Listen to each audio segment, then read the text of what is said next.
Você produz um bom conteúdo, aí vem um bolsonarista e literalmente imita o que você faz uma versão pior, e aí o povo, maravilhoso. Quantos bolsonaristas atuais não vivem de imitar coisas que nós fazemos ao longo dos últimos 10 anos? Pegou uns bolsonaristas, era o Pavanato, não sei mais quem, aí eles simplesmente falam, vamos imitar de uma maneira assim, só vamos aparecer lá, de uma maneira bem bolsonarista, e vamos levar um segurança armado, porque sim, porque eu tenho, eles trabalhavam lá com o Holiday, então vamos levar um segurança armado, e aí ele levou um segurança armado pra fazer uma mãe falei. É o seguinte, eu vou analisar hoje o negócio do Cid. Eu vou chamar, inclusive, o Merreiro teve uma ótima live com vocês, e hoje eu vou chamar ele aqui, e hoje a gente vai reagir aos vídeos que o Xandão já disponibilizou, o Xandão vazou os vídeos de delações e reuniões e tal, pra fundamentar aí a denúncia que o Gonê fez contra o Bolsonaro. Então eu vou chamar o Merreiro aqui pra gente tirar dúvidas jurídicas, tá? Mas eu vou falar um aspecto político antes, que é o que eu queria iniciar a live. Amigos, olha só, fazer o que nós fazemos é extremamente difícil.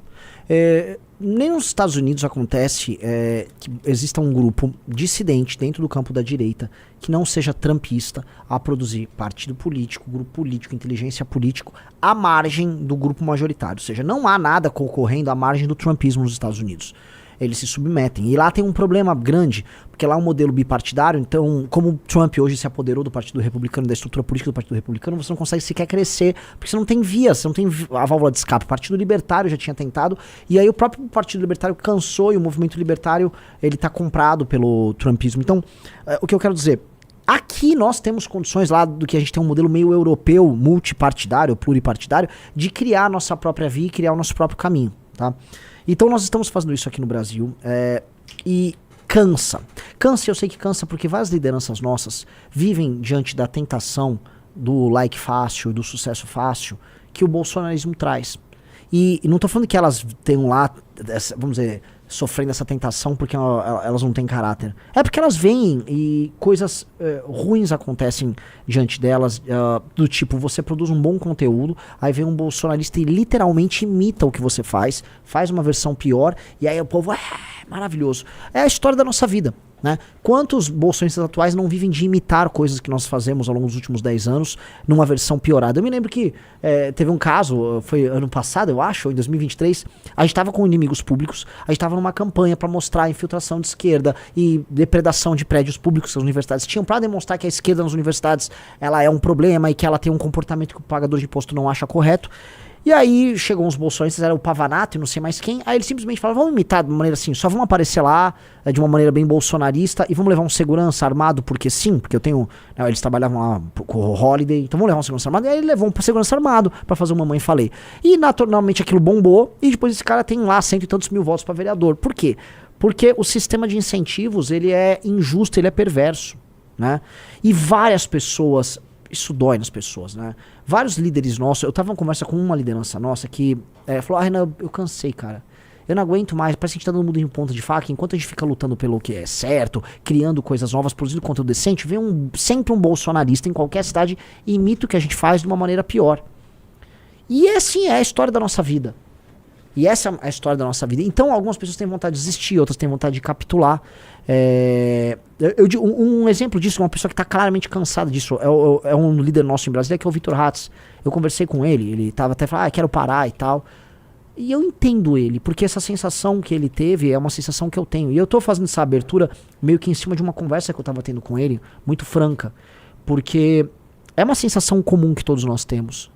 Sabe, você liderar um processo, você ser correto no processo, e aí tudo que você faz ser, vamos dizer, vulgarizado por um bando de picareta, uma galera que trabalha basicamente com o estímulo do like fácil, do view fácil a todo custo, mamando um bando de picaretas, aí se juntando depois uma comunidade de picaretas, que alguns chamam de PL Jovem, que é basicamente um grupo de jovens gays, enrustidos e homofóbicos, que ficam se encontrando pra falar mito e segurar a bandeira do Brasil. É complicado, cara. É complicado. E assim, todo mundo em alguma medida sofre isso, né? Todo mundo em alguma medida vê isso acontecer e fala, porra, cara, parece que eu tenho que cortar um dobrado, parece que pra fazer o que eu acredito eu tenho que pagar um preço. E eu acho que é dolorido isso. Então o que eu falo pra várias pessoas, não só pro Vitor, mas pra todas as pessoas que estão conosco e que são corretas e que produzem um material bom e defendem as ideias boas, é assim, a vida é meio que sobre não desistir, cara.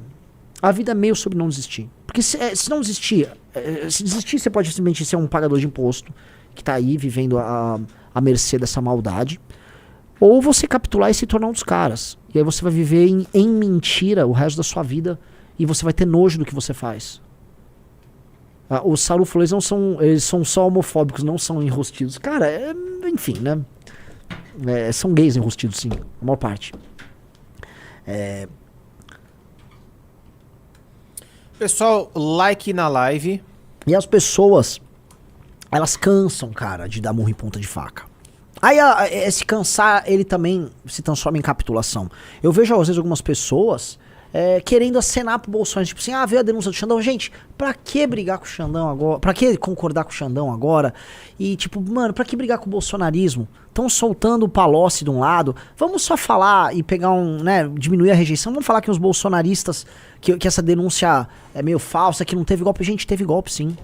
Teve uma tentativa de golpe. E existe uma questão lógica, né? Houvesse um golpe, você não teria como puni-los pelo cometimento de um crime do golpe, porque você não teria meios de ação pra pegar. E sim, todo mundo sabe que houve, né?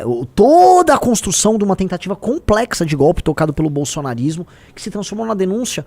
E aí, às vezes eu sinto a galera. Eu não sei como isso incide sobre pessoas que são boas, tá? Mas eu falo sobre mim. Eu vou falar, não importa. Não importa. Não importa a consequência. Se for pra falar pra um, eu falo pra um. Se for pra desistir, eu já falei, eu vou comer churrasco na Argentina. Eu só não vou ser uma caricatura. Minha integridade intelectual, mas não só intelectual, minha integridade como homem não será ferida. Não será ferida. Eu continuo sendo aquele cara que quando eu era jovem e tinha que ir em festas, simplesmente porque eu gostava de mulher, e gosto ainda, tá? E era moleque, e eu ia lá e ficava tocando músicas que eu achava horrível, eu me negava a dançar. Eu só tava lá, eu só tô aqui por um objetivo, eu não vou dançar essa música, porque eu no fundo gosto das músicas que eu ouço. Eu sempre fui teimoso, sabe? E nós temos que ser teimosos, assim, porque é a forma de nos defendermos daquilo que a gente considera absurdo. Então, a gente não pode ceder ao absurdo, nunca, nunca, nunca. E justamente no momento em que o Bolsonaro tá na sua pior fase, o Bolsonaro está prestes a ser preso. Não é momento agora de ceder, é momento de lembrar.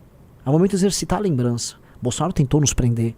O Bolsonaro, se pudesse e tivesse feito o golpe, teria nos prendido logo em seguida, porque a gente estaria aqui denunciando o golpe. Como denunciamos que hoje nós vivemos um regime de democracia relativa, porque direitos e garantias são retirados por um STF que trabalha assim e por um poder executivo que hoje trabalha em prol dos bandidos. E falo isso sendo alguém investigado pela Polícia Federal. Eu sou o regime, eu fui perseguido no regime anterior do Bolsonaro e hoje a Polícia Federal tá atrás de mim. E é isso, eu vou ter que depor e tudo mais. E não vou mudar a opinião, porque a gente tem que viver o que a gente acredita. Nós canto que nós vive, certo? Tem que viver, a gente tem que pagar o preço, né? Você tem que estar, sua voz tem que estar onde você investe seu dinheiro, ou onde você põe sua construção. Então nós não podemos ser isso. Nós não podemos ceder. Tá? E eu quero começar com isso porque, amigos, o que nós estamos construindo é muito diferente dos demais. O nosso trabalho, ele demora a maturar, mas ele é muito mais sólido. Eu já falei pra vocês sobre uma característica chamada conscienciosidade. Quem já ouviu falar em conscienciosidade? Conscienciosidade é a incrível capacidade que o ser humano tem de fazer planejamentos a longo prazo e postergar a recompensa e não tentar ter a recompensa no curtíssimo prazo. Todo mundo que quer ter o like fácil, quer ter a dopamina do like fácil no curtíssimo prazo. E os nossos concorrentes diretos na direita querem tudo pra hoje, pra já. É o like pra já, o mandato pra já, o cargo pra já. Nós não. Nós estamos pensando no longo prazo, porque a gente já entendeu que no curto prazo, tudo que a gente fizer baseado no curto prazo, nós vamos nos danar.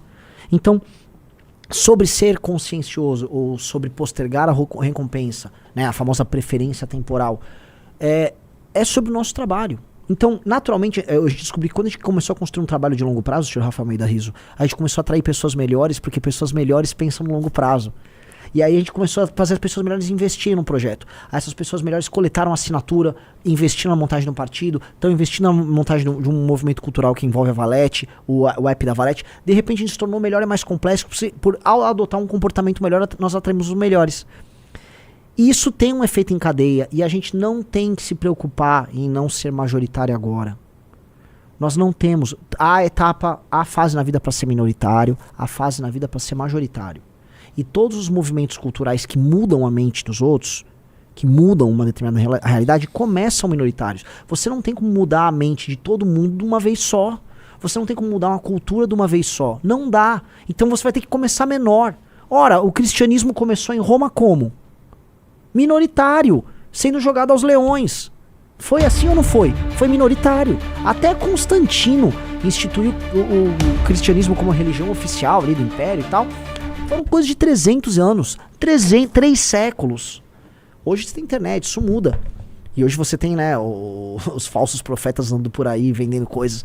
Então, é demorado, vai ter que ser demorado.